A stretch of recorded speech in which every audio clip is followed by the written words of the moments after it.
galera, eu tava aqui jogando com meu irmão aqui. Aí do nada parecia que tinha um espírito atrás de mim no Minecraft, cara. Mostra pra eles. Vai, olha, gente, olha. Olha. Não é um jogador. Me segue, Vitor, vê eu de lado. E a gente nem tá jogando a pulinho. Ó. Viu, gente? Ele tinha matado um camper com essa Eu matei calça. o camper e o camper me deu uma calça. E ele pôs. Ih, rapá.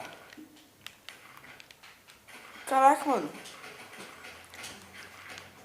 Bom, pessoal, olha só isso, velho. Ah! É o espírito. E ele não morre, tá ligado, velho? É o espírito. Gente, eu acho que tem um espírito. Olha, olha. Olha.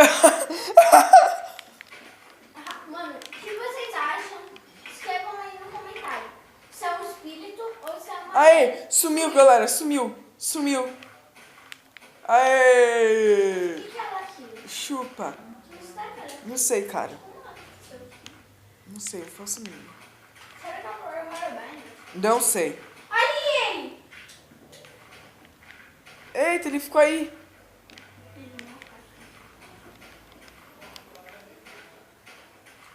Galera, esse aí é o meu guarda. Espera, deixa eu te bater. Deixa eu te bater, fica de longe. Eu vou morrer. Ai! Ele é você! Caraca, mano, vocês viram ele bateu no esqueleto e eu morri. Vem cá. Bate nele. Não, chega mais perto. Ei, calma aí. Ei, filho da puta, para de bater em mim. Sai, meu, você vai me matar.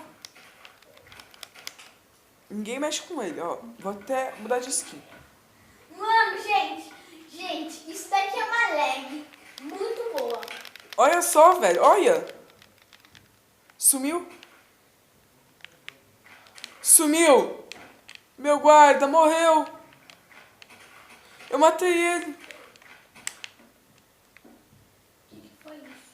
Cara, o que será que foi isso, velho? Será que foi agora? Caraca, e essa é a nova versão do Minecraft, galera. Não sei se vocês perceberam. Ó, Mostra pra ele. ó, tem o vidro colorido que tem no Beauty Battle. Ó, tem isso daqui, ó. Minecraft do PC. Eu vou Bom, partir é isso noite. aí.